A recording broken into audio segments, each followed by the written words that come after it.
और ये सोफा साफ करो इसे। पता नहीं ठीक से करो मेरी मेकअप। मेरा भी पफ दे दो, 2 घंटे से बैठी हूं मैं।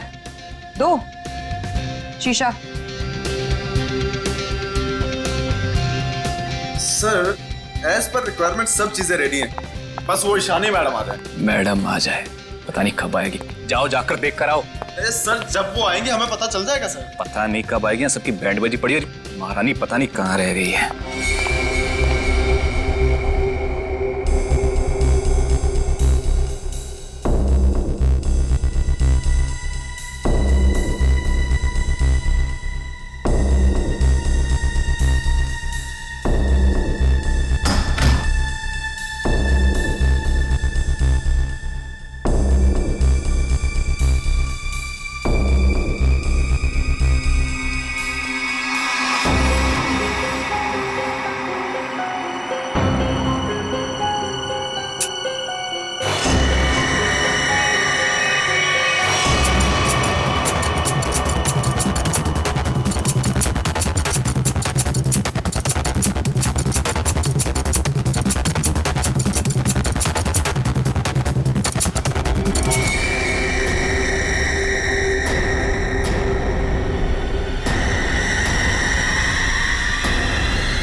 Hello Ishani ma'am. Makeup room ready है मेरा। हाँ मैम, जैसा आपको चाहिए बिल्कुल वैसा ही है, और आपका फेवरेट रूम फ्रेशनर भी है। और एक काम करो, डायरेक्टर को जाके बोल दो कि 2 से 3 घंटे तो लगते ही हैं, राइट? और मेरे मूड के ऊपर है कि मैं खुद ही रेडी होके सेट पे आ जाऊंगी। ठीक है? ठीक है मैम। चलो।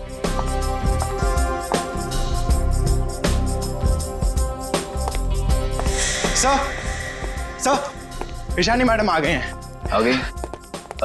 बीबू जी देख, महारानी के तैयार होते ही आज का पूरा शॉट उसको अच्छे से समझा देना। जी सर। ठीक है, मैं उसके नखरे नहीं झेल सकता। Yes sir. सर अगर उसने मुझे थप्पड़ मार दिया तो खा लेना एक थप्पड़। स्पॉट सुन, ईशानी मैम का जूस और लो कैलोरी दही जल्दी से लाना, नहीं तो वो शूट कैंसिल कर देगी। सुनो, क्या मतलब है ये सब का? तुम लोग इधर उधर भाग रहे हो जैसे कि पता नहीं कोई शेरनी आ गई है। जाओ जल्दी से जाकर ईशानी को रेडी करवाओ। अब भी मैं डायरेक्शन टीम को बोल के आती हूँ।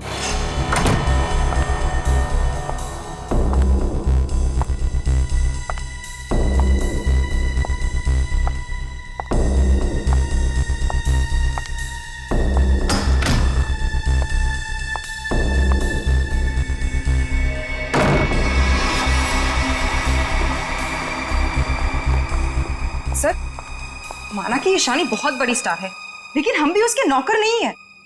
वही तो, सुबह के 9 बजे से हम रेडी होकर वेट कर रहे हैं और वो अभी तक नहीं आई। इतना वक्त हो गया, 3-4 बार टचअप हो चुका है। तो क्या करूं यार, एक तो विराट सर ने इस नकचड़ी को 1 साल का कॉन्ट्रैक्ट साइन करवा के मेरे सर पे दर्द करके रखा है, और ऊपर से तुम लोग मेरे सर पर चढ़ रहे हो। प्लीज ट्राई टू कोऑपरेट यार। Cooperate my foot. मैं ईशानी के नखरे और बर्दाश्त नहीं कर सकती हूँ। मैं जा रही हूँ यहाँ से। मैं विराट सर के चेक्स वापस कर दूंगी, लेकिन मैं ऐसे काम नहीं कर सकती हूँ। बाय। अरे मैडम रुके। अरे सर आप ही रोके समायरा जी को। अगर आज शूट नहीं हुआ ना तो विराट सर सबकी छुट्टी कर देंगे सर। जाने दे उसको, एक ईशानी 100 सुमेरा के बराबर है।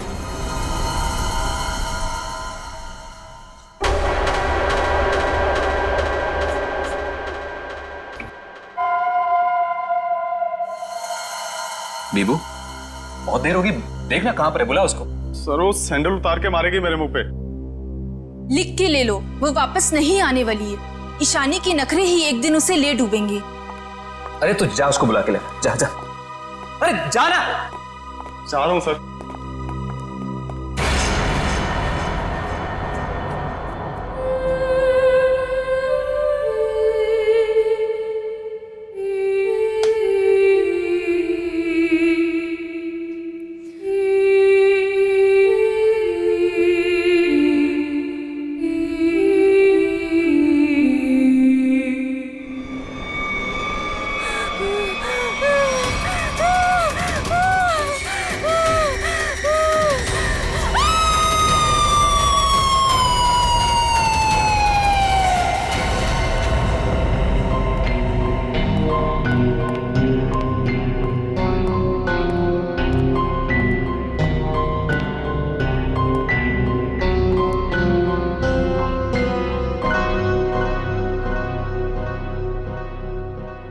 मैम मैम आप रेडी हैं तो मैं अंदर आ जाऊं? मैडम भाग जा यहाँ से, वरना तेरा पैर तोड़ दूंगी।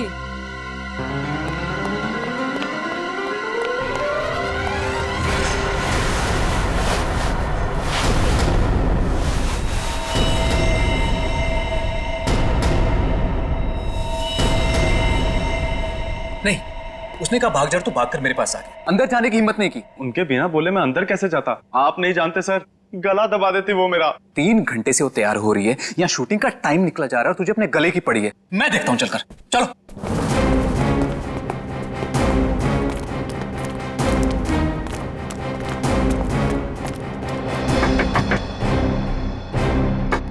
ईशानी। सर प्लीज, मैम गुस्से में लगती है, शूट छोड़कर चली जाएंगी। तो तुम्हें करो, चुप रहो। ईशानी दरवाजा खोलिए, अभी सब नहीं चलेगा, प्लीज दरवाजा खोलिए।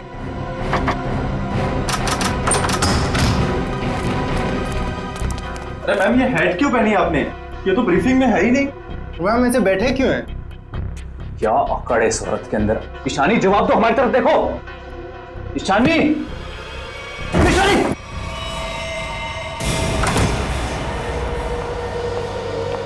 कभी काम नहीं करूंगी मैं उस नकचड़ी ईशानी के साथ। मैं भी किसी से कम नहीं हूँ। अरे इतना टेंशन क्यों ले रही हो तुम देखना, मैं तुम्हें इससे बड़ा काम दिलाऊंगा। मैं अभी मम्मी को फोन करके बता देती हूँ कि आज मैं लेट आऊंगी। ठीक है, तुम मम्मी को फोन कर लो, हम तुम्हारा अंदर इंतजार करते हैं। ठीक है, मैं अभी आती हूँ। ठीक है।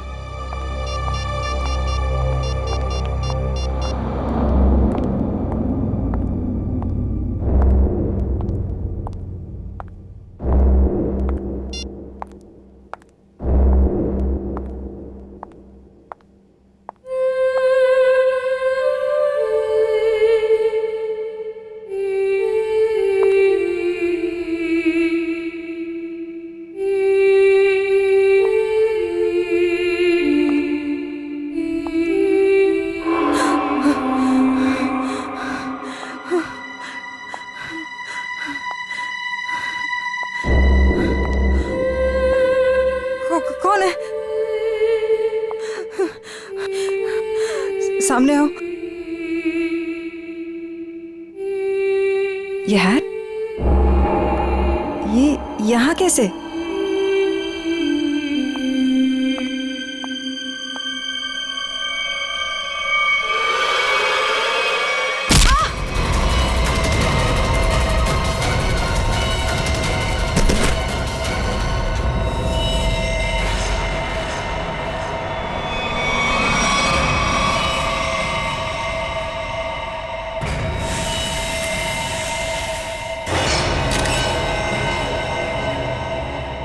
बड़ी बेरहमी से गला काट दिया।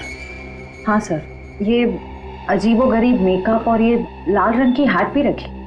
मारने के बाद इतना मेकअप करता है कातिल, ये लाल रंग का हैट बड़ा अजीब केस है ये।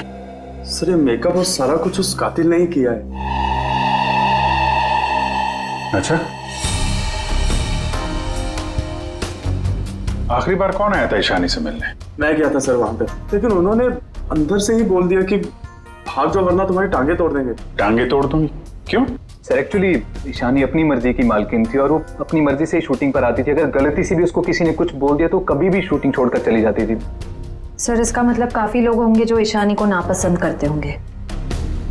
ईशानी, क्या हो गया ईशानी को? किसने किया ये सब? आप कौन है आप?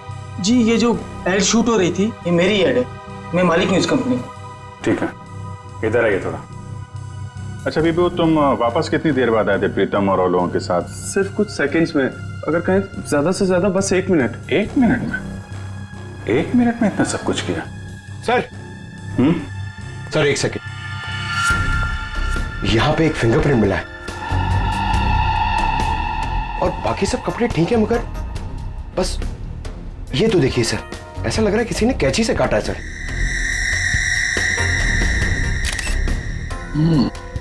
और सर यहाँ पे खून मिला है सर। कातिल पहले से ही कमरे में मौजूद था। सर हो सकता है बिहू ने जो आवाज सुनी वो ईशानी की हो ही ना। हो सकता है। क्या ईशानी से मिलने कोई आया था क्या? नहीं सर, और किसी को आते जाते नहीं देखा। सर कहीं ऐसा तो नहीं कि खूनी ईशानी के कमरे में पहले से ही छुपा हुआ था? एक्चुअली यही हुआ है। आदमी पहले से छुपा हुआ था, फिर वो खून करता है बेरहमी से, फिर इतना सारा मेकअप लगाता है, चेयर पे बैठाता है और लाल रंग की हैट पहनाता है। सब करने में टाइम तो गया ही होगा।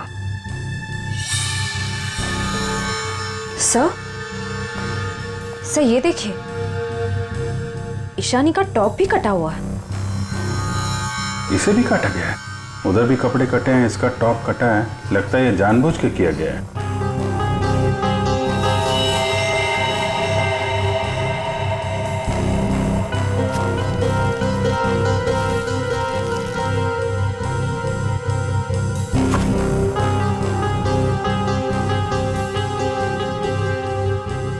सर ये कॉटन सॉक्स लगता है मेकअप करने में इस्तेमाल किया गया है। वंश, ये सारी चीजें और बॉडी को फोरेंसिक लैब भेजो, तब तक हम लोग जरा बाहर देखते हैं। सर बहुत ही अजीब बात है, किसी ने भी खूनी को आते जाते देखा ही नहीं। आने जाने की तैयारी पहले से कर रखी थी खूनी ने, अपना काम किया और निकल भागा। पर सर ऐसी कैसी तैयारी की होगी कि यूनिट के किसी भी मेंबर ने उसे नहीं देखा? इतना हंगामा हो गया यहाँ पे और ये बेटा सो रहा है। जी साहब। यहाँ से किसी को आते जाते देखा तुमने? साहब मैं तो अभी 5 मिनट पहले ही आया हूँ। 5 मिनट पहले? ये शूटिंग का टेम्पो है ना? हाँ साहब, ये शूटिंग का ही टेम्पो है। तो ये टेम्पो अभी बाहर कब गया था? साहब यही कोई 1:30-2 बजे के आसपास। 1:30-2 बजे? सर उसी दौरान तो ईशानी का खून हुआ था। जब टेम्पो बाहर गया था तुम्हारे साथ कोई और भी था? नहीं। अच्छा, पीछे कोई बैठ कर गया था, तुमने किसी को आसपास देखा? मैडम पीछे तो सामान रहता है, अब पीछे कोई बैठा हो तो मैंने नहीं देखा। इससे अच्छा तरीका और क्या हो सकता है खूनी के यहाँ से निकलने का?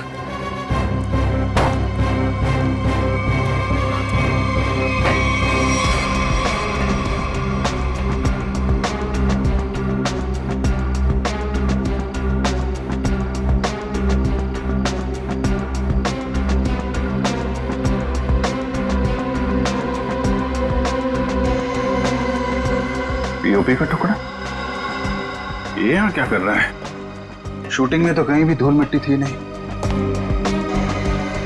ये मिट्टी का टुकड़ा कहाँ से आया? साहब इसमें तो प्रॉपर्टी का सामान रहता है। प्रॉपर्टी के सामान और उसमें पीओपी का टुकड़ा, मतलब कोई और था यहाँ पे।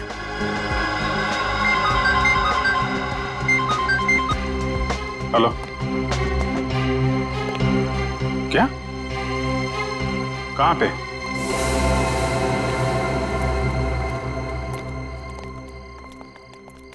आपने फोन किया था?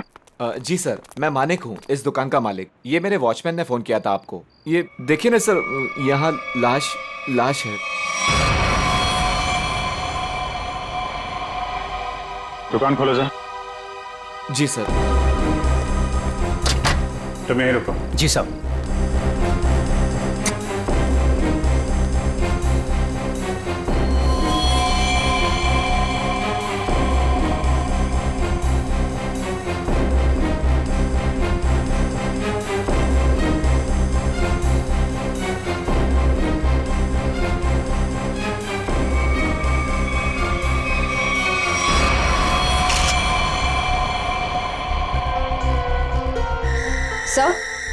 सर इसे भी बिल्कुल ईशानी की तरह मारा गया है। ये देखिए, किसी पतली धार वाली चीज से इसका गला काटा गया है।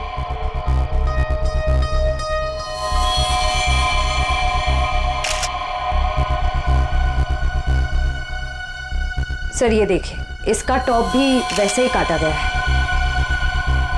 इसका मेकअप निकालो, देखो कौन है ये। Yes sir. ये लाश दुकान में आई कैसे? सर मुझे नहीं मालूम।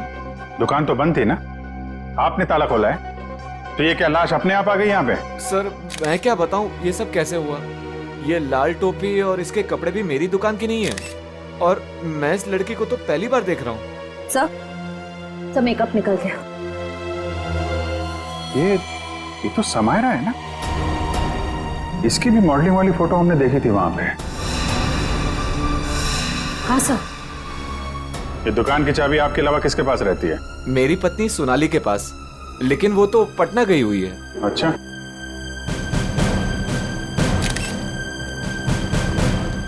तुम्हारी ड्यूटी में एक आदमी यहाँ पे खून करता है, उसकी लाश को यहाँ दुकान में रख दिया। क्या कर रहे थे तुम? कुछ देखा नहीं तुमने? देखा ना साहब, पर वो खूनी है ये कैसे पता चलता? हाँ? कैसा था वो? था नहीं साहब, थी। वो एक औरत थी, उसे मैंने जाते हुए पीछे से देखा था। उसने लाल रंग का कोट पहन रखा था, उसके बाल लंबे थे और उसने सर पे एक लाल टोपी पहन रखी थी। और हाँ साहब, उसने डस्टबिन में कुछ डाला था। मतलब सर, खूनी एक औरत है? कहाँ है वो डस्टबिन जिसमें उसने कुछ डाला था? वो वहां।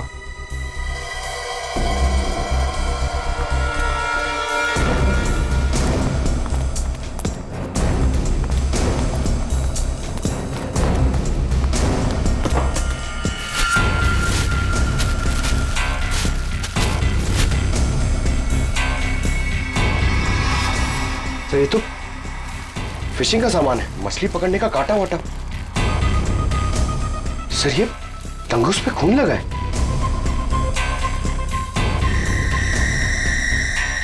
ओह, लगता है इसी का इस्तेमाल किया गया है खून करने में। भरे दिन के उजाले में शूटिंग पर कोई मेकअप रूम में घुसता है और ईशानी को मार डालता है, और तुम में से किसी ने कुछ भी नहीं देखा और ना कुछ सुना है? ये कैसे हो सकता है? सर एक्चुअली ईशानी की परमिशन के बिना उसके कमरे में कोई नहीं जाता था। इनफैक्ट उसने बीबू को भी दरवाजे के बाहर से ही भगा दिया, और उसके बाद जैसे ही हम लोग गए तो देखा वो मरी हुई थी। चलो सर, ये कास्टिंग डायरेक्टर है कीकू। लेकिन सर मुझे यहाँ क्यों लाया गया है? मैंने समायरा और ईशानी का गला थोड़ी काटा है। चुप! तुम ही वो कास्टिंग डायरेक्टर हो ना, जो ईशानी और समायरा को जानते हो उनके मॉडलिंग की शुरुआत के दिनों से? जी सर। और विराज की शूटिंग पर तुमने ही भेजा था ना उन दोनों? हाँ सर। मतलब तुम अच्छी तरह से जानते थे कि वो कब और कहां मिलेंगी? देखिए सर, गलती हो गई, अब मैं किसी को कहीं नहीं भेजूंगा। दरअसल 5 साल पहले ही मैंने वो काम छोड़ दिया था। 5 साल पहले काम छोड़ चुके थे? कुछ लड़कियों ने मेरे खिलाफ केस कर दिया था, उस वजह से मेरा ऑफिस भी बंद हो गया। तो फिर कल तुमने ईशानी और समायरा को विराज के शूट पे कैसे भेजा? दरअसल दोस्ती दोस्ती में विराज के शूट पर उनको भेज दिया था सर, लेकिन इन सब से मेरा कोई लेना देना नहीं है सर। फिलहाल तो हम मान लेते कि तुम्हें कुछ नहीं मालूम, तुमने कुछ नहीं किया। लेकिन एक बात याद रखो, अगर जरूरत पड़ी तो तुम लोगों को हम फिर से बुला लेंगे। जा सकते हो तुम।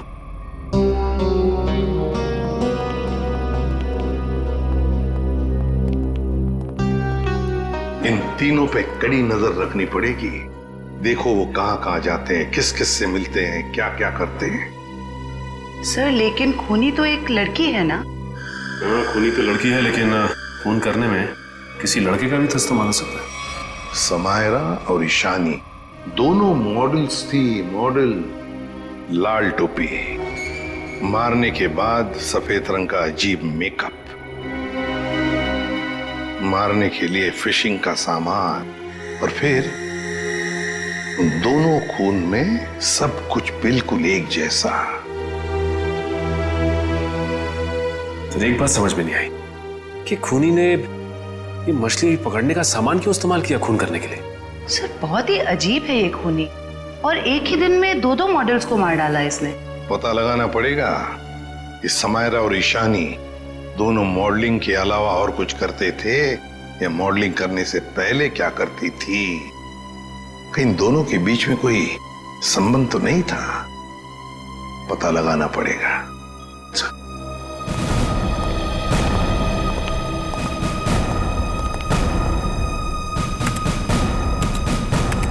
सर 2009 में समायरा और ईशानी ब्यूटी रिबन नाम की मॉडलिंग एजेंसी में काम करते थे, जिसका मालिक ये कीकू था। Kiku, casting director Kiku. इस कीकू के बंद पड़े ऑफिस में जाना पड़ेगा, देखना होगा शायद इसके बाकी मॉडल्स की भी जान को खतरा हो, और ये भी हो सकता है कि हमें उस औरत के बारे में कोई सुराग मिल जाए।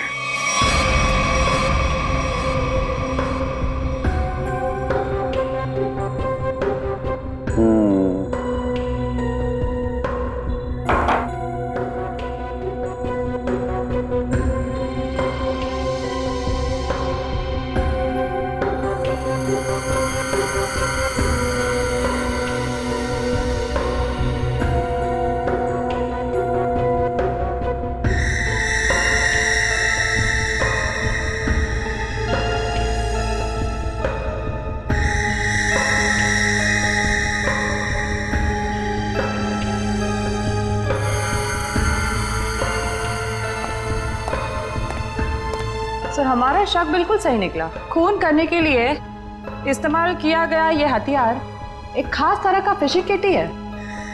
सर आप सुन रहे हैं मैं क्या कह रही हूँ? हाँ सुना तारिका, लेकिन मैं फिलहाल किसी और काम में हूँ। क्या? खूनी का कद नापने में। अरे वाह साळुंखे, खूनी के कद का पता लगा लिया तूने? हाँ बस 1 मिनट से नहीं, ये दोनों के गर्दन का ये घाव देखो बस। ये घाव का निशान ऊपर की तरफ बना हुआ है, ना तो सीधा है ना नीचे की तरफ। मतलब खूनी ने तार से इन्हें ऊपर की तरफ खींचा। इसका मतलब साफ है, खूनी की ऊंचाई इन दोनों से ज्यादा थी। मतलब सर वो खूनी औरत इन दोनों से लंबी है?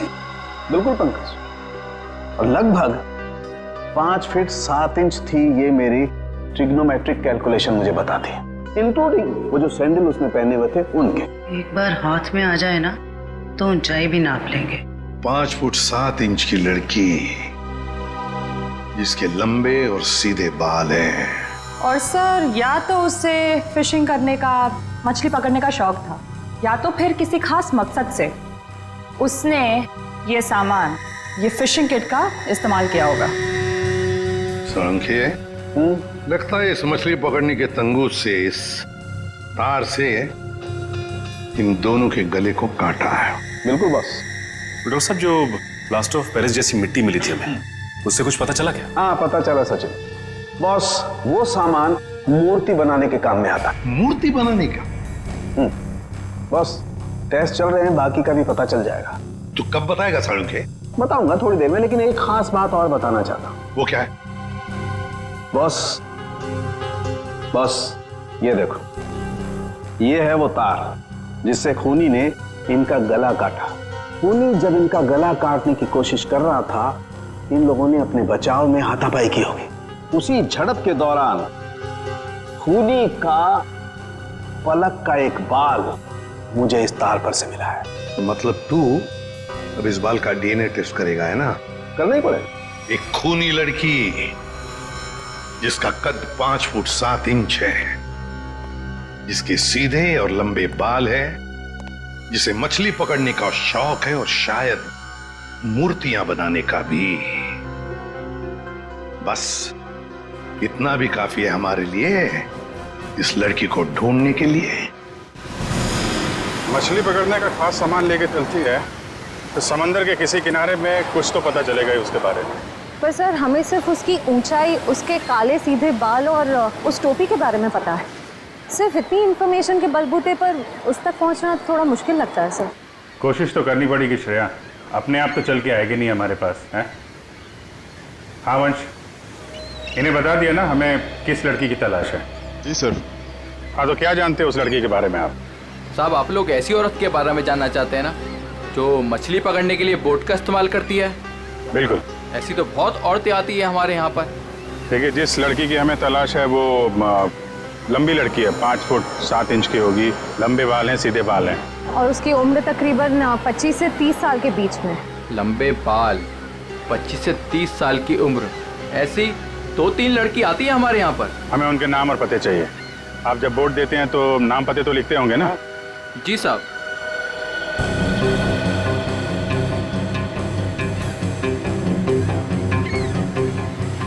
ये तीनों लड़कियां आती हैं 5-6 महीने से हमारे यहाँ पर अपने कुछ दोस्तों के साथ। केशा, एनी, शिखा। केशा, एनी और शिखा।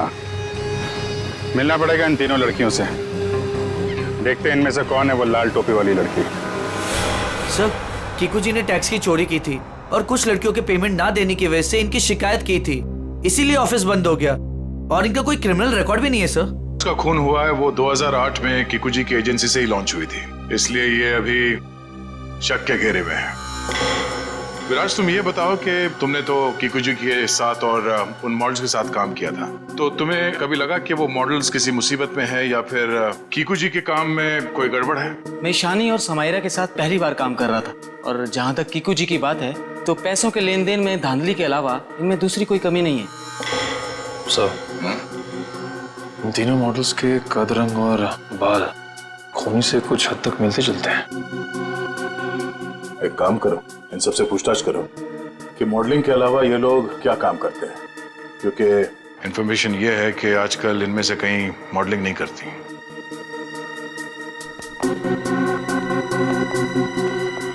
एनी, 2012 में आप मॉडलिंग छूट चुकी थी।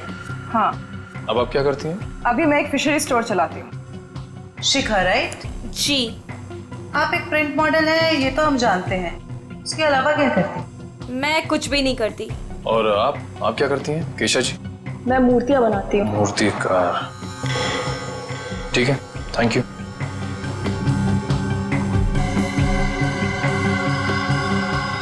तो बिल्कुल खूनी की प्रोफाइल जैसा है। कंपनी का नाम रेड इंक। मेरा शक सही है, इस एजेंसी के मॉडल्स का ही कुछ राज है। सर, एनी, केशा और डॉली, हम तीनों के प्रोफाइल्स कुछ उन्हीं से मिलते जुलते हैं। सर, इनका संबंध मूर्तियां बनाने और फिशिंग से भी है।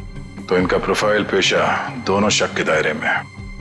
एक काम करो, इन तीनों को ब्यूरो लेके चलो। सर, खूनी की लड़की ने जिस तरह के कपड़े पहने थे उस तरह के कपड़े आ गए सर। Very good. पंकज, इन तीनों के नंबर्स हैं ना हमारे पास? Yes sir. सेलफोन नंबर्स जरा ट्रेस करो, देखो जब उन दोनों लड़कियों के खून हुए तब ये तीनों कहां थी? Yes sir. जयंती सर। ले जाओ जी। आप तीनों मेरे साथ आइए। कहाँ? अभी बताती हूँ, आओ।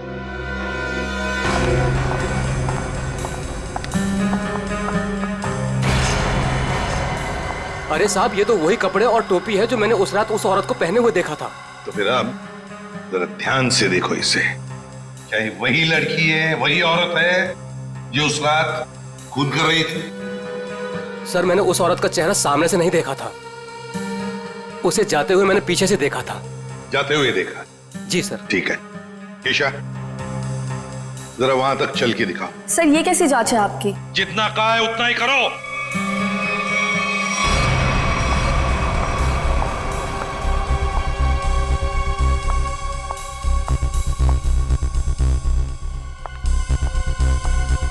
नहीं साहब। नहीं? नहीं। ठीक है, आप आइए मेरे साथ।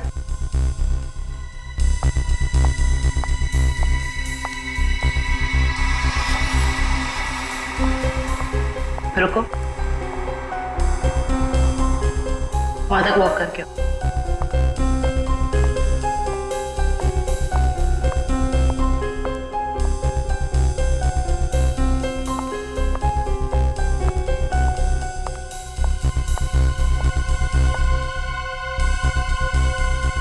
ये भी नहीं है सर। आइए।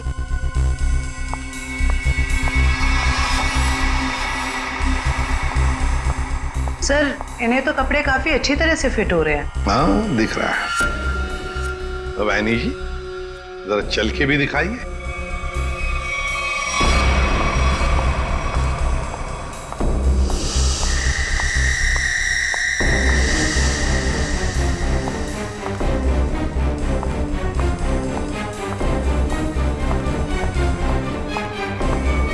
यही है सर, बिल्कुल यही है सर। क्या बक रहे हो?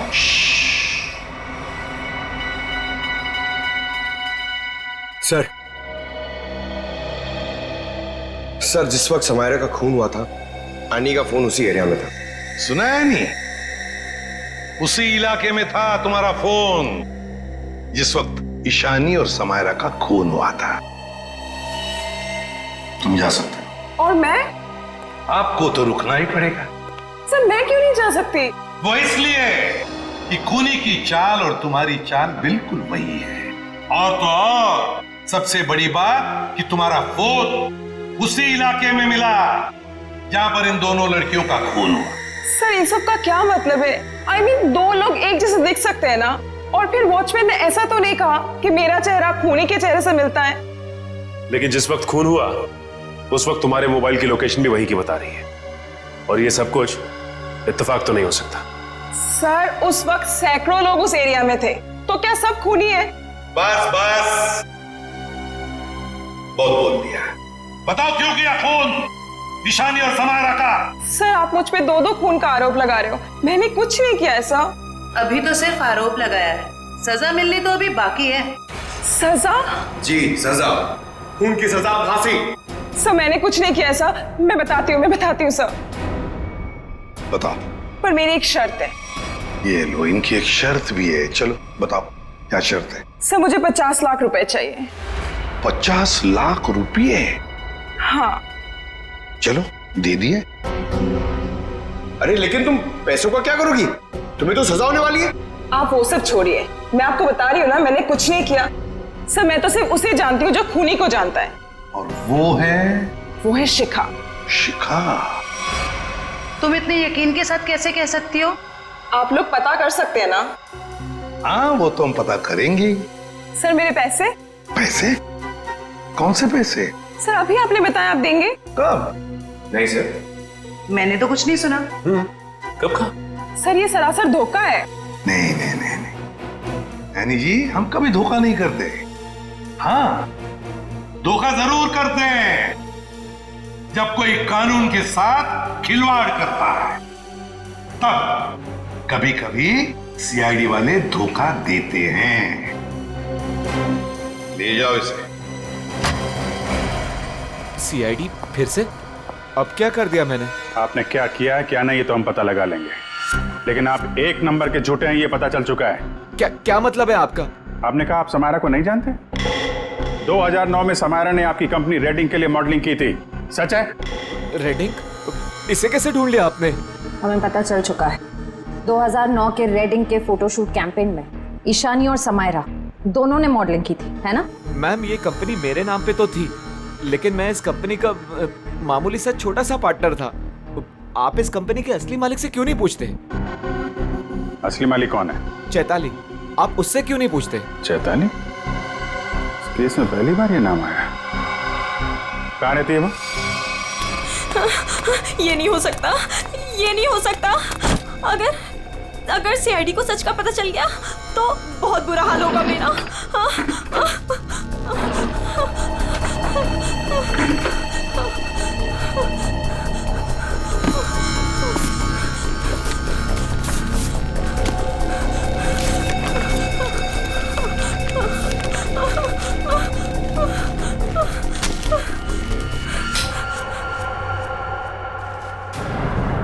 कौन है? ये लाइट क्यों बंद कर दी? ये लाइट्स किसने ऑफ की?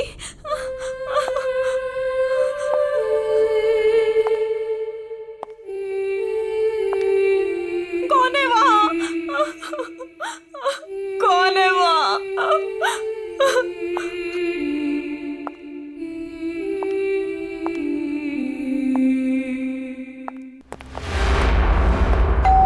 ये शिखा सच्चाई बता क्यों नहीं देती? सर पहले कुछ सच बता देती तो किसी की जान ही बच सकती थी।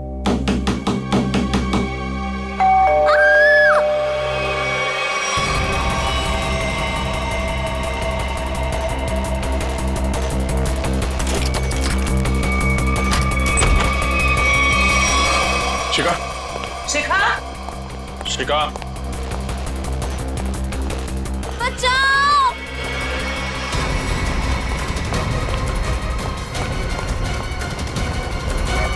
शिखा, शिखा,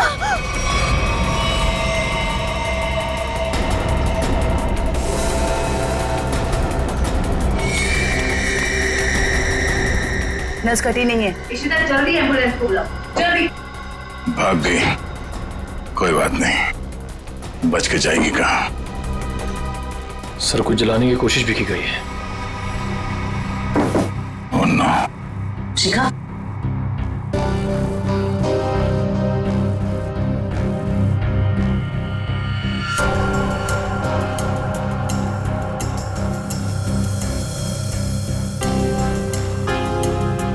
इतना लंबा बाल ये शिखा का तो नहीं हो सकता। तो भागते भागते बाल छोड़ गई। देखते हैं कहां तक भागती है ये। आइए सर।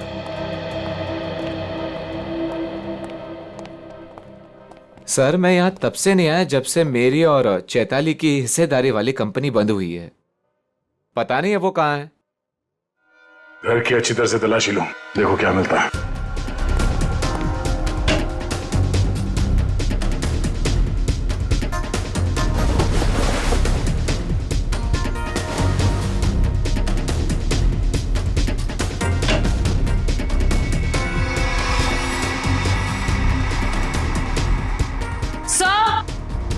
आ जाओ दी। सर ये देखिए,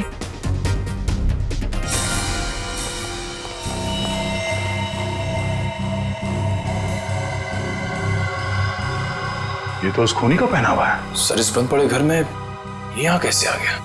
चल निकालो उसे बाहर।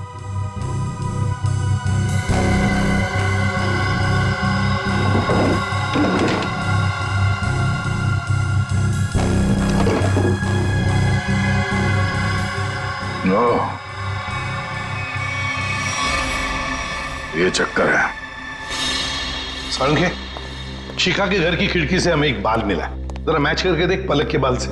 ये रहा वो बाल सर, उस खूनी लड़की का बाल। बॉस, ये बाल हमारे किसी काम का नहीं है, बेकार सबूत है। क्या मतलब? मतलब ये बॉस के खूनी के पलक का डीएनए रिपोर्ट आ चुका है। तो खूनी कोई लड़की नहीं है, खूनी एक आदमी है। एक आदमी है जिसकी उम्र 40 से 45 साल। ये टोपी, लंबे बाल, सैंडल, ये सब धोखा है। तो मतलब खूनी कोई लड़की नहीं, बल्कि लड़की की भेष में आदमी है। ऐसा क्यों किया उसने? लड़की के भेष में क्यों? खून करने के और भी आसान तरीके थे उसके पास। लगता है ये खूनी कोई सरफिरा है। खूनी कोई सरफिरा नहीं, शैतान दिमाग का आदमी है ये, शैतान दिमाग का। सोच समझ के सब कुछ कर रहा है ये।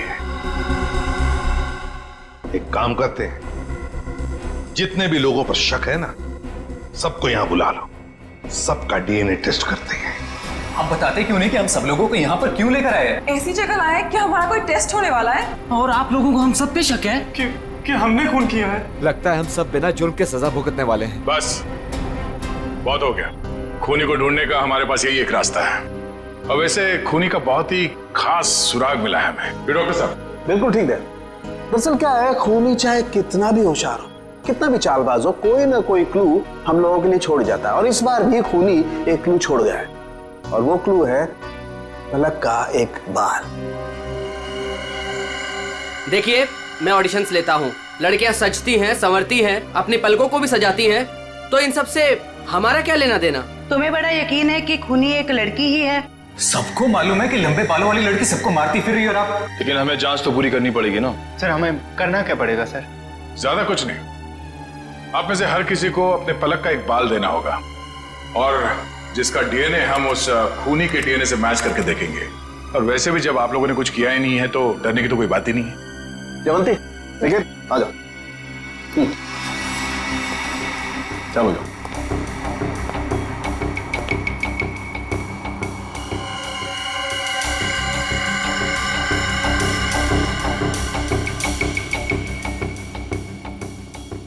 देखिए प्लीज, मेरी तबीयत ठीक नहीं लग रही, मुझे चक्कर आ रहे हैं, मुझसे ये सब नहीं होगा। अच्छा, तुम्हारी तबीयत भी अभी खराब होनी थी? सर आप इस जांच को बाद में भी कर सकते हैं। चलो प्रीतम, मैं तुम्हें हॉस्पिटल ले चलता हूँ, चलो। और चैताली किसी हॉस्पिटल में है क्या? निकल।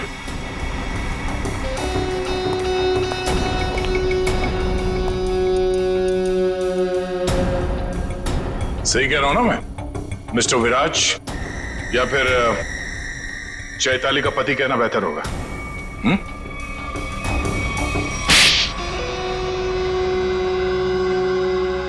चैताली कहाँ है बताओ।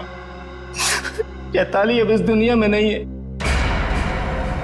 और जिनकी वजह से वो इस दुनिया में नहीं है, मैंने उन सबको, समायरा और ईशानी, उन दोनों को भी चैताली के पास पहुंचा दिया।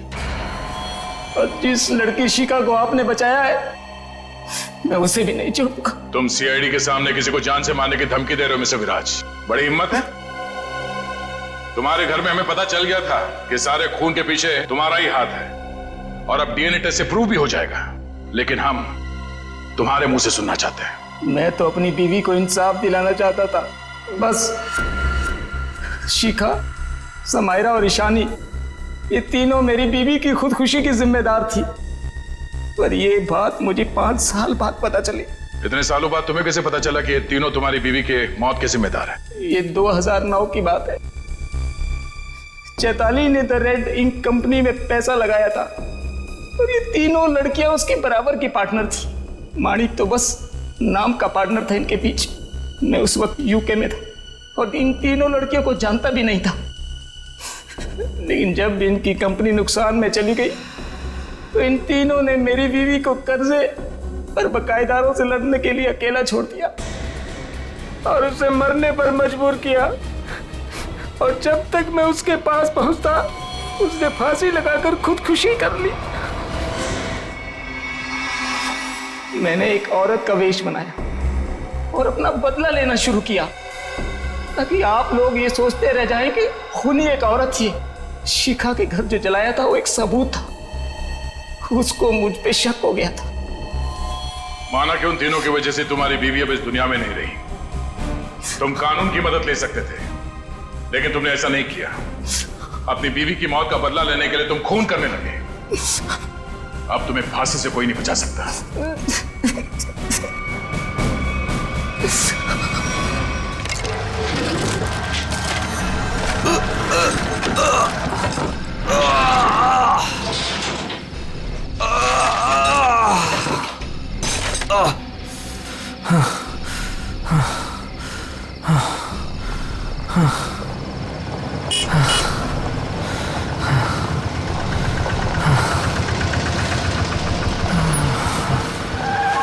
क्या हुआ भाई? अरे क्या हुआ?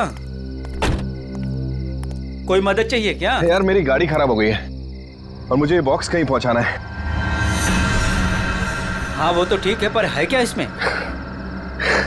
इसमें एक बहुत ही अनमोल चीज है और वक्त पे कहीं पहुंचानी पड़ेगी। मेहरबानी होगी यार तुम्हारी। हाँ हाँ चलो बॉक्स रखो। थोड़ा हाथ लगवाओ। हाँ हाँ। अरे बड़ा भारी है भैया। उठाओ। इतना बड़ा बक्सा।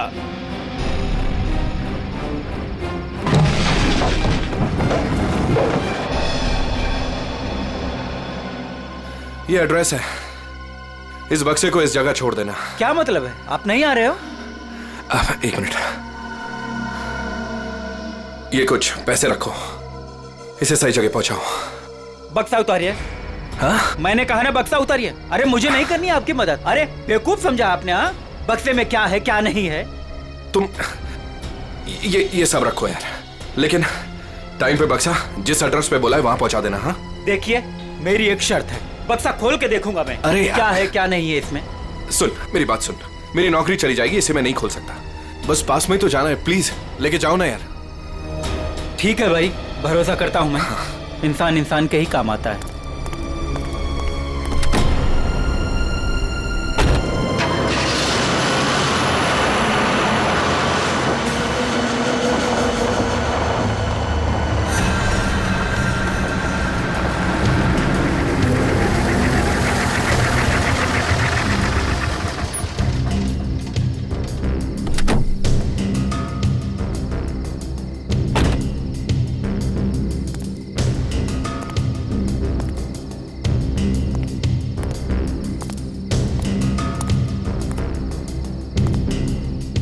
पता तो यही।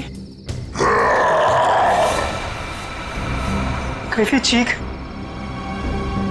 अपने को क्या बक्सा यहीं उतार के चलता।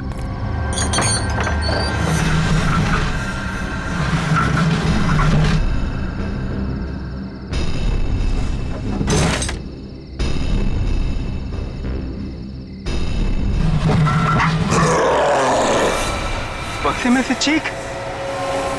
हे भगवान।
जरा जल्दी जल्दी हाथ पैर चलाओ तुम लोग सब लोग। 15 दिन में ये बिल्डिंग पूरी करके देनी है हमें, वक्त नहीं है हमारे पास। और सोनू, तू इतना सुस्त क्यों है? खाना वाना नहीं खाता क्या? चल जल्दी काम कर। कौन है वहां पे? मैंने पूछा कौन है वहां पे? अभी तो बिल्डिंग का काम भी खत्म नहीं हुआ है और अभी से बिल्डिंग टूटने लगी। सोनू जरा देख तो।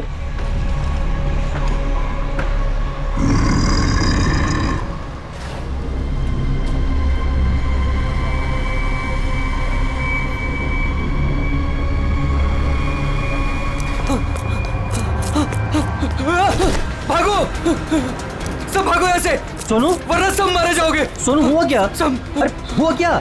किस चीज की आवाज थी? और ये चेहरे पर निशान कैसा है? पट्टियों वाला मुर्दा। मुर्दा? मुर्दा मुर्दा कुछ नहीं होता है, ये जरूर कोई चोर और घुसाया होगा।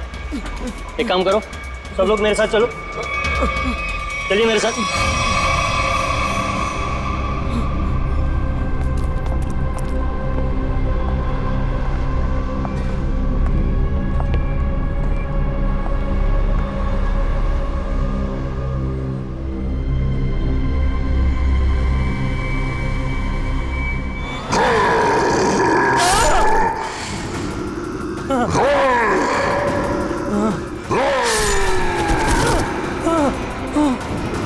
भागो भागो, सब यहाँ से भागो। पट्टियों वाला मुर्दा, भागो।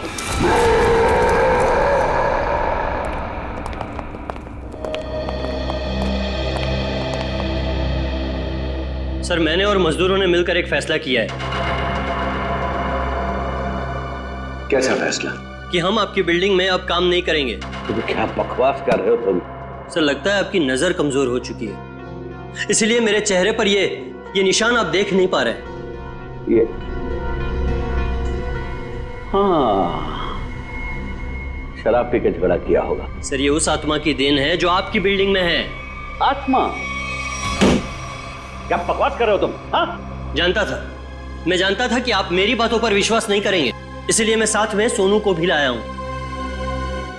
सोनू,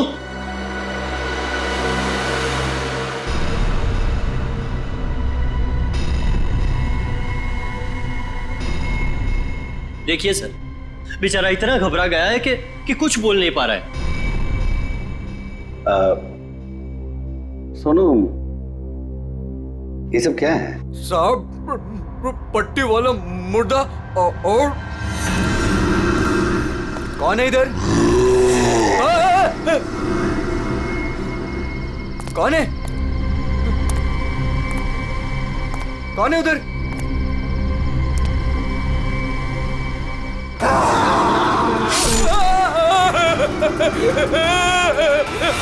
मुझे लगता है कि तुम सब लोग काम कम और नशा ज्यादा करते हो, तभी ऐसी बहकी बहकी बातें कर रहे हो।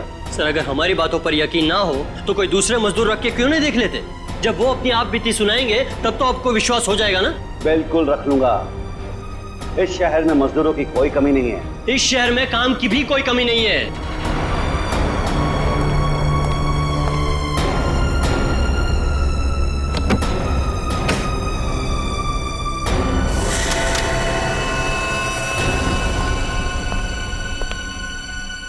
तुम्हारा आज तक का हिसाब।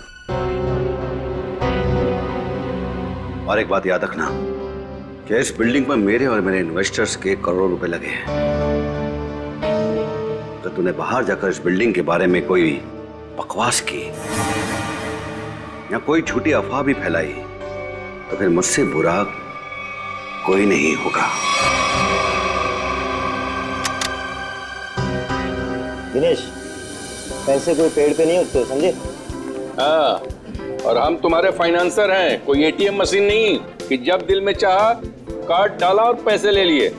देखिए, आप लोग बेवजह भड़क रहे हैं। बेवजह? तुमने कमिटमेंट किया था, अब तक बिल्डिंग तैयार हो जाएगी, क्या हुआ? हाँ चंदू, मैं बिरयानी बना रहा हूँ, कोई 2 मिनट में बनने वाला बर्गर नहीं। जब आप लोग बिल्डिंग की क्वालिटी देखेंगे तो आप लोगों को खुद ब खुद ये एहसास हो जाएगा कि आप लोगों का पैसा बिल्कुल सही जगह लगा है। हाँ, पता चल रहा है कि इन्वेस्टमेंट कहाँ पर हो रहा है। वैसे काफी अच्छी पार्टी थी आपने अपने शादी के सालगिरह की। और नताशा, एक्सक्यूज मी, आप सॉरी सर, मैं आप लोग को तो अपनी फ्रेंड से मिलवाना ही भूल गई। Meet come. She is Tina, Swati. बस हमें किसी से नहीं मिलना। दिनेश, इस बार अगर तुमने जबान पलटी ना, 15 दिन मतलब 15 दिन, दैट फाइनल। हाँ 15 दिन पक्का। और हाँ, 15 दिन से ज्यादा हुआ ना तो तुम्हारा घर और भाभी जी के गहने बेच करके अपने पैसे हम लोग वसूल लेंगे, समझा? अरे पक्का कहाँ? दिनेश सुनो ना। एक्सक्यूज मी, आपकी भाभी बुला रही है मन से। Excuse me. जल्दी आइए ना। क्या है? दिनेश देखिए ना, मार्केट में नया हार आया है, आप कभी लेकर देंगे मुझे ये? बस हार और गहने, इन चीजों के अलावा तुम्हारे लिए और कोई चीजें इंपॉर्टेंट है ही नहीं। पति जिए या मरे तुम्हें कोई फर्क नहीं पड़ता। मन तो करता है कि तुम्हारा गला दबा दूं। क्या बात है पापा, आप मम्मी पर इस तरह से क्यों चीख रहे हैं? मैंने सिर्फ सालगिरह का तोहफा मांगा था और ये ऐसे कर रहे मुझ पर। आशा, ये जो तुम्हारे ठाट बाट और ऐशो आराम है ना, वो केवल इसीलिए है क्योंकि तुम्हारा ये पति दिन रात गधे की तरह काम करता है। पापा, अगर आपके पास इतना ही पैसा है ना तो थोड़ा हम पर भी खर्च कर दो प्लीज। पहले तो आपने फ्लैट देने के लिए भी मना कर दिया और अब जब मम्मी ने आपसे एक छोटा सा हार मांगा तो उसमें भी आपको दिक्कत है। तुम दोनों नालायक बच्चों को तो मैं कुछ दूंगा नहीं, और तुम लोग मेरे घर में रहते हो, इसी बात से खुश रहो।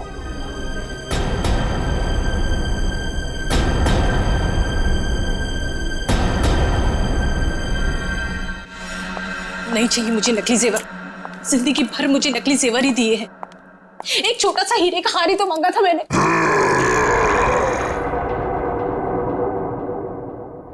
कौन कौन है वहां? कौन है वहां? कौन है वहां?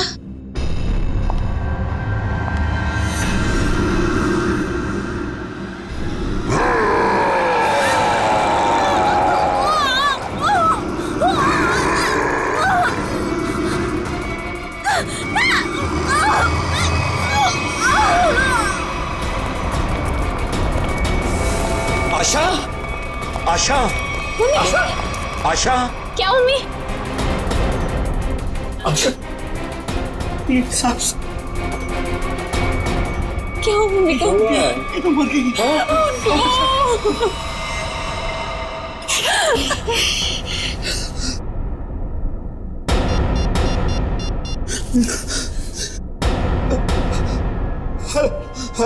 Hello CID.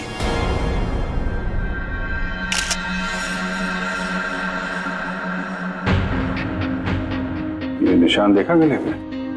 हाँ सर, लगता है काफी जोर से गला दबाया खूनी ने। ये जो नेकलेस है ना, इससे पकड़ के घसीटा है, तभी निशान इतने गहरे हैं। शायद बिल पाइप के टूट जाने से मौत हो गई इनकी।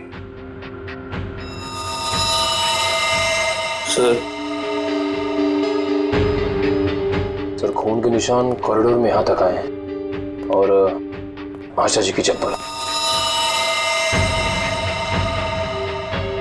अपने आप को बचाने में बहुत स्ट्रगल किया होगा इन्होंने, पर खूनी ज्यादा ताकतवर निकला। Excuse me, excuse me. एक सेकंड।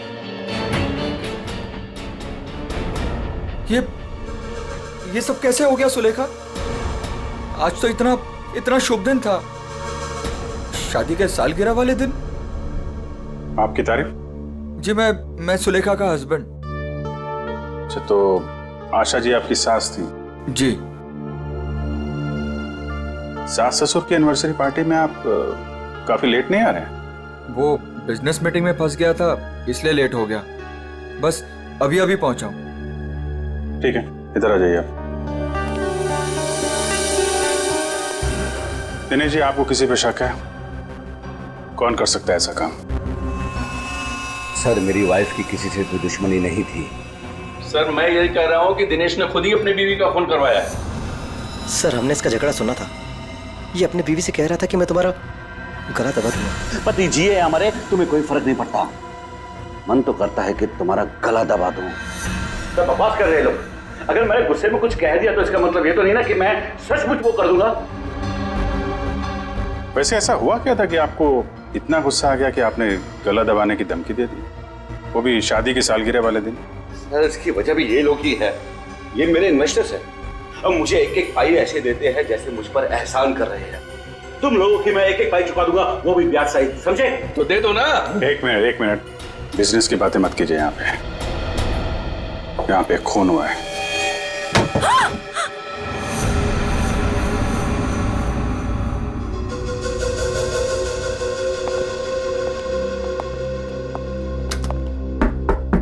कौन है अंदर? दरवाजा खोलो।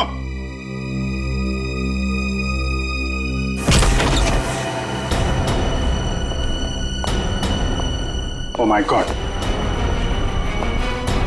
कौन है ये? सुनिए। छोटो, कौन हो तुम हैं? और यहाँ क्यों छुप के बैठी हो? मुर्दा पट्टियों वाला मार डालेगा। सर, डरी हुई है, ऊपर से जख्मी भी। देखो, आप बिल्कुल घबराइए मत। हम लोग सीआईडी से हैं। आपका नाम क्या है? कोमल। कोमल, आप यहाँ क्यों छुप के बैठी थी? वो पट्टियों वाला मुर्दा बाहर घूमते हुए देखा। पट्टियों वाला मुर्दा? जैसे मैं यहाँ से बाहर निकली तो पट्टियों वाला मुर्दा बाहर था। अच्छा ठीक है, तुम वो जो भी पट्टियों वाला मुर्दा था उसका स्केच बनवा सकती हो? हाँ। Very good. स्केच आर्टिस्ट को बुलवाओ और इस घर का कोना कोना छान मारो। देखो खूनी के बारे में कुछ सुराग मिलता है क्या? जाओ।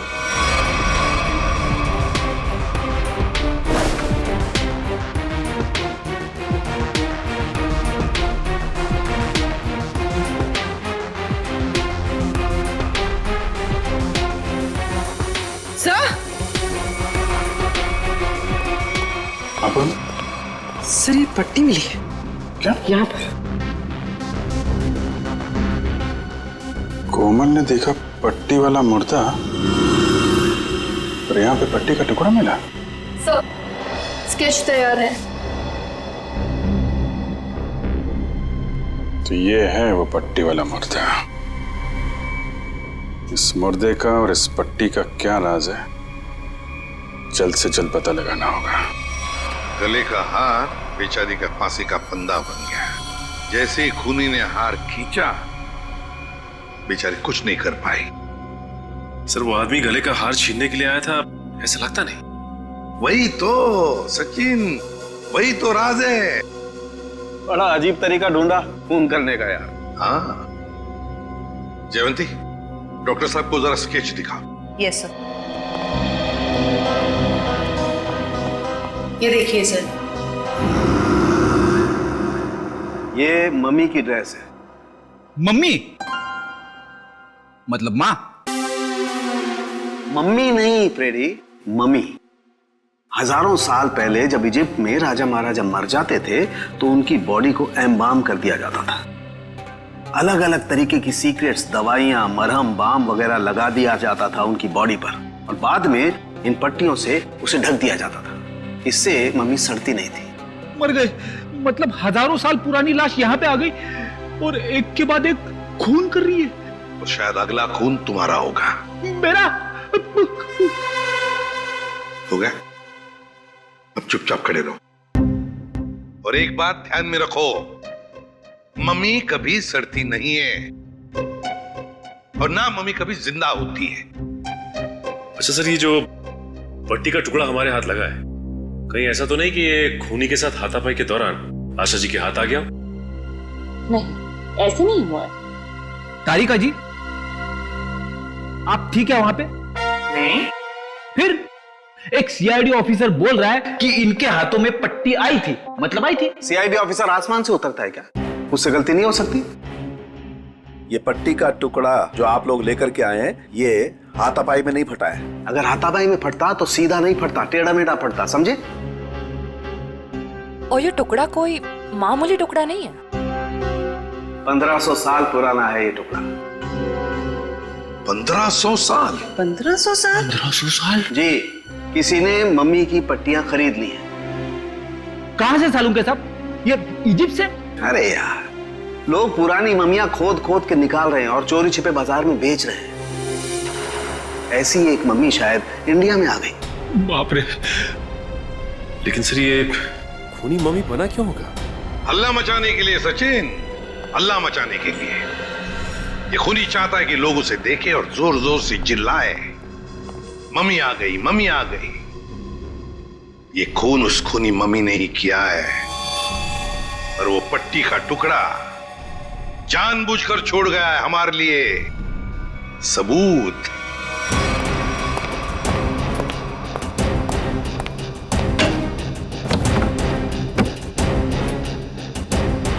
आज तो मैं इस मम्मी का काम तमाम कर दूंगा।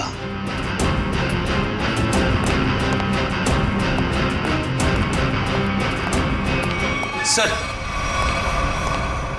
ये सोनू है, दिनेश की बिल्डिंग में काम करता है। अच्छा, सोनू साहब, कोई पैसा वैसा नहीं था दिनेश साहब के पास, कंगाल थे वो। एक मिनट, कंगाल थे वो, कोई पैसा वैसा नहीं था दिनेश साहब के पास, क्या मतलब क्या है? नहीं साहब, वो तो सर से लेकर पांव तक कर्जे में डूबे हुए थे और उस बिल्डिंग की वजह से। और जब से उस पट्टी वाले मुर्दे ने हम लोगों पे हमला किया है, उस बिल्डिंग का काम भी बंद पड़ा हुआ है। पट्टी वाले खूनी ने तुम पर हमला किया? तुम पर? सर, कहीं ये वही तो नहीं जिसने आशा जी का भी खून किया? हो सकता है, बिल्कुल हो सकता है। वैसे वो पट्टी वाला खूनी दिखता कैसे है? सर, पट्टियों में लिपटा हुआ, एकदम सड़ा सा मुंह, चेहरे पे खून लगा हुआ था जैसे उसको कोई चोट लगी हो। मतलब उसकी सर आवाज भी बहुत अजीब सी थी, उसकी सर आवाज भी।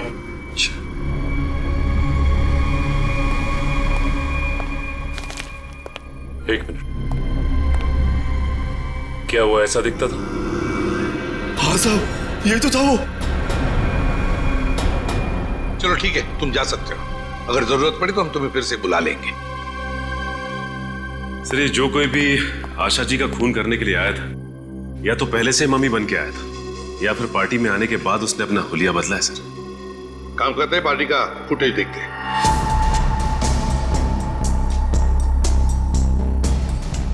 एक मिनट, पॉज करो।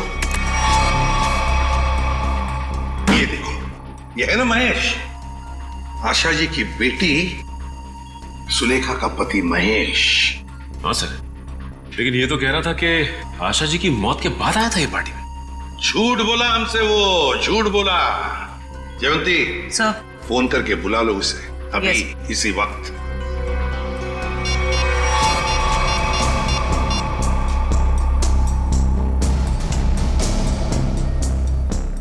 सर, फोन नहीं उठा रहा है।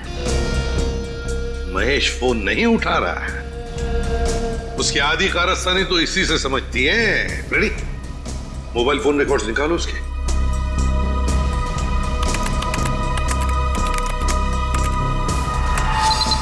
सर, ये रहे महेश के फोन कॉल रिकॉर्ड्स। 40 बार फोन किया है एक ही नंबर पे। और ये नंबर तो उसके सासू माँ का है।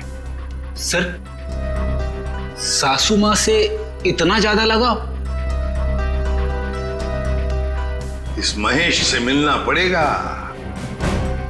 महेश। एक्सक्यूज मी।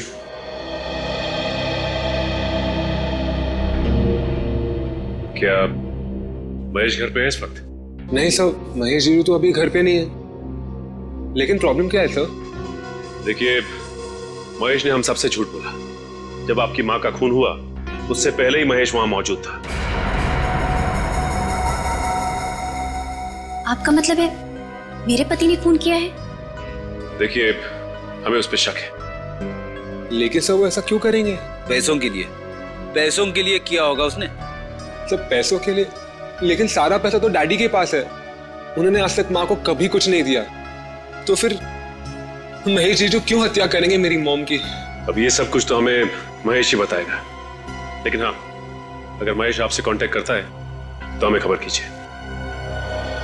और फ्रेडी, इस महेश का मोबाइल ट्रैक करो, सब पता चल जाएगा।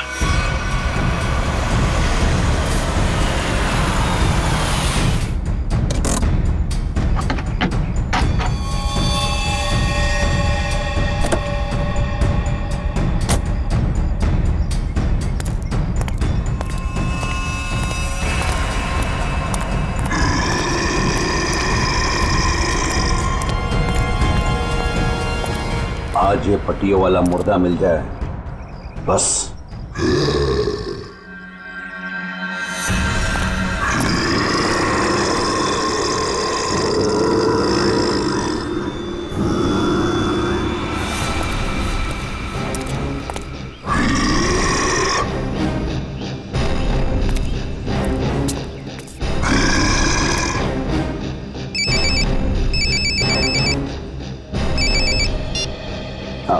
हेलो।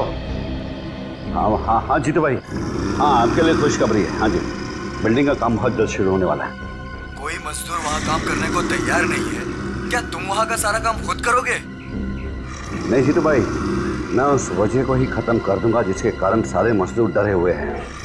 आज उस पट्टी वाले मुद्दे का दी एंड है। मैं आपको बाद में फोन करता हूँ।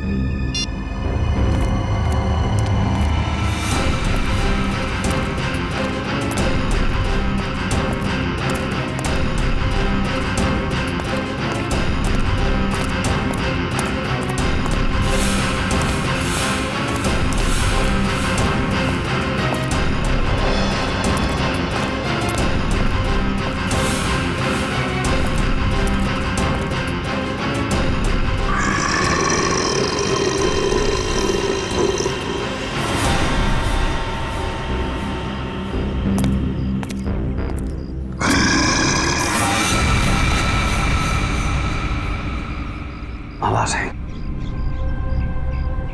यहीं से आवाज आई। पट्टियों वाले मुर्दे, आज तू बचेगा नहीं। आज तुझे छोड़ूंगा नहीं मैं।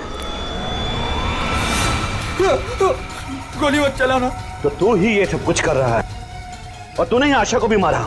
नहीं, मैं ऐसा क्यों करूंगा? मैंने नहीं मारा। तू यहाँ क्या कर रहा है? मैं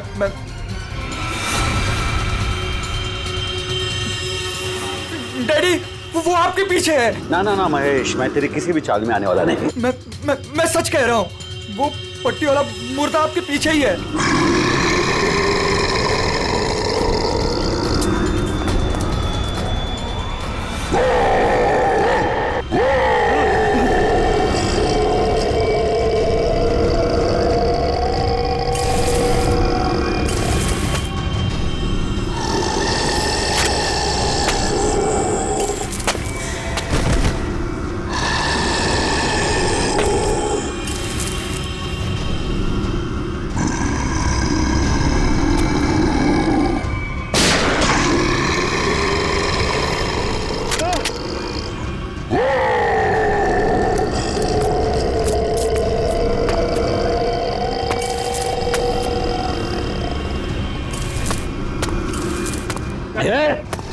देखो भाई, तू मुझे माफ कर दे। मुझे क्यों? मेरे पीछे कुछ भी नहीं है। देखो सर,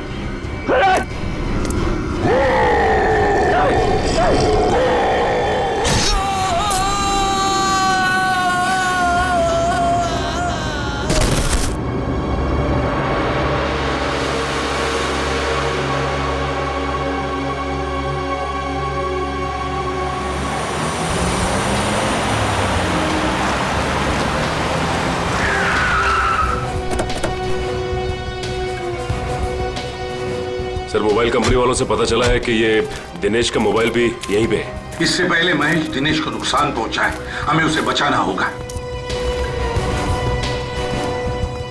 अरे सर दिनेश, चलो देखते हैं।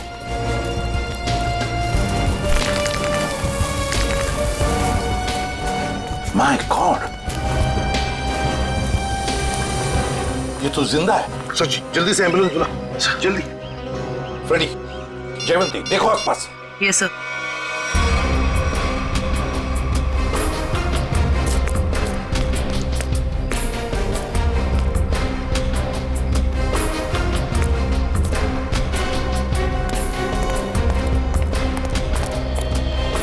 महेश सर। हाँ फ्रेडी, क्या हुआ? सर महेश बेहोश है। महेश, महेश। सर, हाँ, ये गन पड़ी हुई थी यहाँ पे। सर, हम तो सोच रहे थे कि इन सब के पीछे ये महेश है, लेकिन ये तो खुद ही बेहोश पड़ा है। हाँ, ये तो महेश के होश आने के बाद ही पता चलेगा कि ये सब किसका किया कराया है।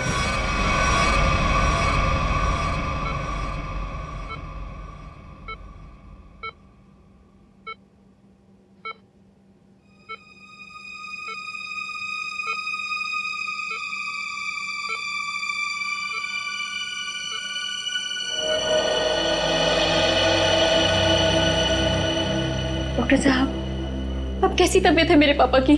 फिलहाल इनकी तबीयत नाजुक है, अभी कुछ भी कहना मुश्किल है। 48 घंटे ऑब्जर्वेशन में रखेंगे, फिर देखते हैं क्या करना है। Okay, excuse me. मैं कभी सोच भी नहीं सकती कि मेरा पति इतना घिनौना मुजरिम निकलेगा। पहले तुमने मेरी माँ को मार दिया और अब मेरे पापा पे तुमने हमला किया। ये तुम क्या कह रहे हो सुलेखा? तो मैंने ऐसा कुछ भी नहीं किया है। मैं निर्दोष हूँ, बेकसूर हूँ। मैं हर मुजरिम यही कहता है कि उसने कुछ नहीं किया, वो निरपराध है। लेकिन सारे सबूत उसी आदमी की तरफ उंगली उठाकर कह रहे हैं कि ये इस आदमी ने किया है, और वो आदमी है तुम। लेकिन सर, आपके पास ऐसा कौन सा सबूत है जो ये साबित करता है कि खून मैंने किया है? एक हो तो बताए। सबसे पहले तो तुमने हमसे झूठ बोला कि तुम पार्टी में देर से गए, लेकिन सीसीटीवी फुटेज साफ साफ दिखा रही है कि तुम पार्टी में पहले ही मौजूद थे, आशा जी की मौत से पहले। सबूत नंबर 2, 3 दिनों में 40 फोन किए तुमने आशा जी को, जबकि तुम उन्हीं के घर में रहते थे। इतने सारे फोन कॉल करने की वजह? और जिस वक्त क्राइम सीन पर दिनेश जी मिले, उस वक्त सिर्फ एक ही आदमी मौजूद था, वो तुम थे। मैं डर गया था सर, डर गया था। दरअसल बात यह है सर कि मैं नया बिजनेस चालू करना चाहता हूँ, और जिसके लिए मुझे पैसों की जरूरत थी, और मैं चाहता था कि वो पैसे मुझे सासू माँ जी दे दे। बस सर, इसीलिए मैं उन्हें बार बार कॉल कर रहा था, और कोई वजह नहीं है सर। तो इनके कहने का मतलब है कि ये पार्टी में पैसे मांगने के लिए गए थे आशा जी से, है ना? हाँ सर, उस दिन मैंने देखा कि ये लोग बिजनेस के लिए मुझे पैसा नहीं दे रहे, और सासू माँ को लाखों करोड़ों के गहने दिए जा रहे हैं। और तुमने गुस्से में आकर मार डाला आशा जी को? नहीं नहीं, मैंने उन्हें नहीं मारा। मैंने कहा ना, मैं उनसे पार्टी में बात करने गया था, पर मेरे बात करने से पहले ही उनका मर्डर हो चुका था। नहीं नहीं नहीं नहीं महेश जी, कौन विश्वास करेगा तुम्हारी इन बातों पर? पहले तुमने आशा जी को मारा, फिर दिनेश जी के पीछे पड़े, और वो भी कहां पर? अंडर कंस्ट्रक्शन बिल्डिंग में। ये गलत इल्जाम है। मैं वहां पर उनसे भी बात करने गया था, मैंने नहीं मारा। ऑफिस में नहीं जा सकते थे, घर में नहीं जा सकते थे? उनसे बात करने में ऑफिस से गया था, पर जब मैं ऑफिस पहुंचा सर तो वो निकल चुके थे अपनी साइट पे सर, इसीलिए मैं साइट पर चला गया। पर जब मैं साइट पर गया तो सर मैंने देखा कि आशा जी और दिनेश जी पर उस मम्मी ने हमला किया। हाँ सर। पंकज, ये तो उस आदमी ने किया है जो दुनिया को दिखाना चाहता है कि ये किसी इजिप्शियन मम्मी ने खून किया है। पर वो हमारे परिवार के पीछे क्यों पड़ा है? डॉक्टर साहब कह रहे थे ना कि इस तरह की पुरानी और महंगी पट्टियां आसानी से नहीं मिलती।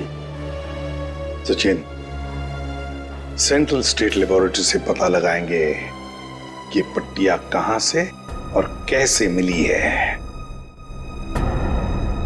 मैं सीआईडी से आपसे मिलना चाहती हूँ। डॉक्टर चारू आप ही? हाँ, मैंने ही आपको फोन किया था। डॉक्टर चारू, इस पट्टी को पहचानती हैं? ओह माय गॉड, ये पट्टी आपको कहाँ से मिली? ये पट्टी तो हमारी लैब से चुराई गई थी। इस सिलसिले में एक डॉक्टर को कान से भी निकाल दिया गया।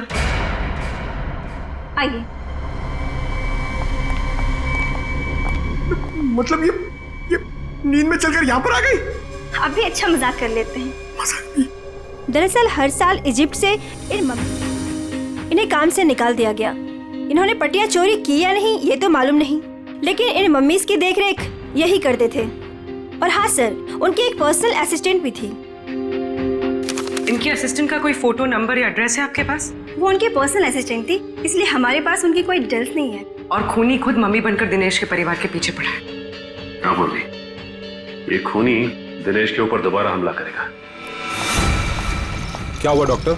आप पापा को इतनी अचानक से क्यों शिफ्ट कर रहे हैं? देखिए, इनकी हालत पहले से ज्यादा बिगड़ गई है। अगर इन्हें आरजे हॉस्पिटल भर्ती नहीं कराया गया तो इनका बचना मुश्किल हो जाएगा।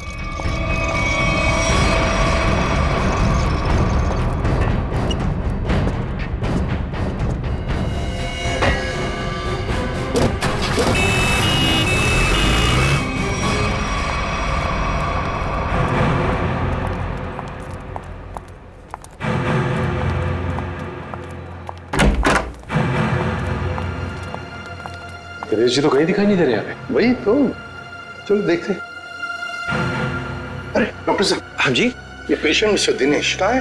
हाँ जी, उनको तो डिस्चार्ज दे दिया है। क्या मतलब तबीयत सुधर गई थी उनकी? नहीं, तबीयत तो नाजुक ही थी, पर उनके परिवार वालों को शायद भरोसा नहीं था कि उनका यहाँ अच्छा इलाज होगा। तो उन्होंने दूसरे डॉक्टर को फोन किया और वो यहाँ से दूसरे हॉस्पिटल ले गए। कौन से hospital? RJ hospital. RJ hospital, उसका नंबर तो होगा ना यहाँ पर? हाँ जी, रिसेप्शन पे होगा। चलिए आइए बात करा देता हूँ।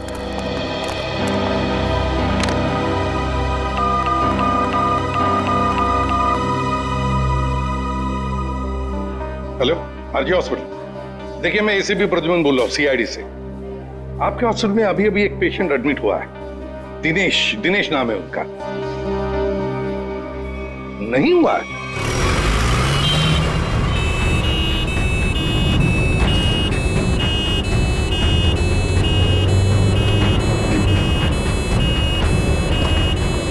काम हो गया बॉस, तीर कमान से निकल चुका है। आप निशाना तैयार रखो।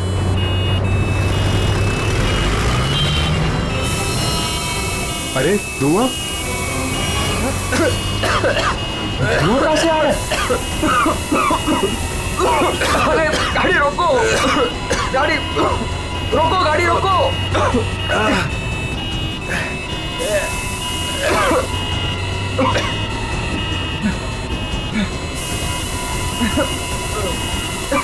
धुआं बढ़ते ही जा रहा है ये।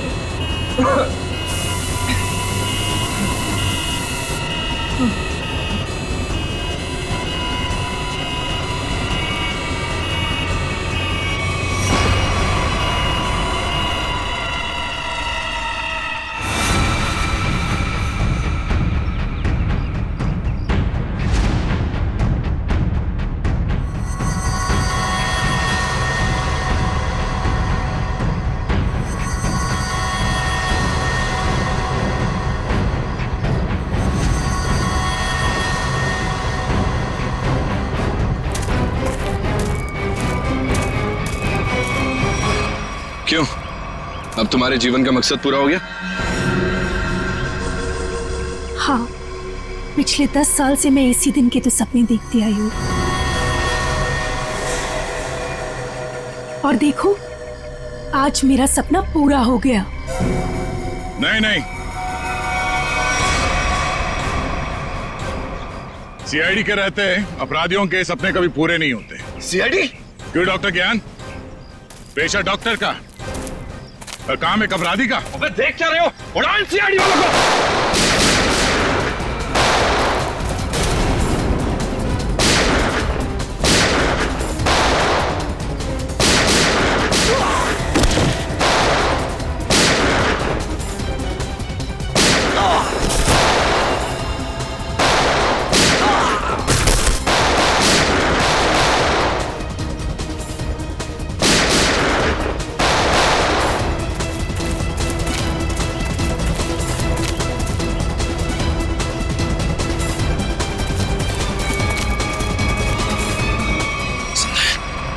सबके सब बेहोश हैं, इनको होश में आना पड़ेगा।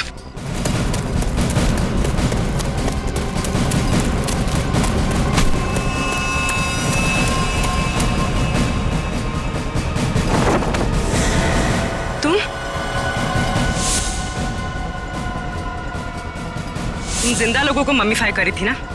मैं तुम्हें सिखाती हूँ मम्मीफिकेशन किसे कहते हैं। अपराधियों को मम्मीज बनाने का काम हम करते हैं।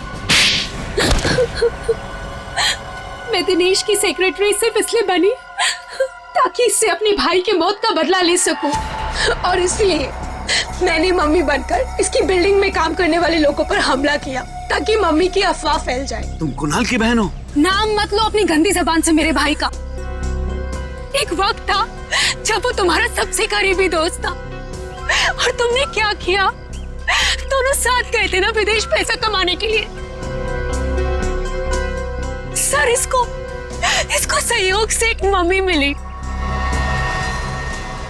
और मेरा भाई चाहता था कि वो ये मम्मी वहां की देश की सरकार को सौंप दे, लेकिन ये दिनेश उसे ग्रे मार्केट में बेचना चाहता था। सर ऐसा सर।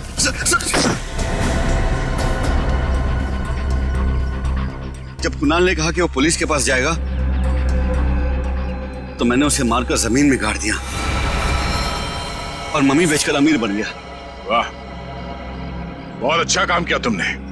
पैसों के लालच में तुमने दोस्ती को जमीन में गाड़ दिया।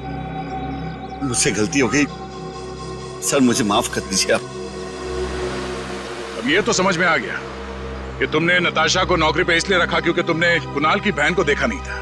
अगर ये बात समझ में नहीं आई कि डॉक्टर ज्ञान इस सब में तुमने इसका साथ कैसे दिया? मैंने ये सब पैसे के लिए किया। पैसों के लिए अपराध के दलदल में कूद गए तुम। और नताशा, तुम्हें पता कैसे चला कि तुम्हारे भाई का खून इस दिनेश ने किया?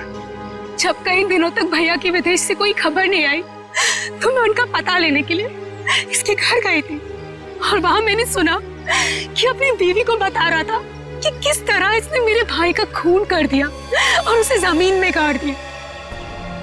आशा ये सब पहले से जानती थी, और इसलिए मुझे उसको मारने का कोई पछतावा नहीं है। पछतावा होगा, तुम सबको बहुत पछतावा होगा जब कानून तुम्हें कड़ी से कड़ी सजा सुनाएगा, शायद फांसी।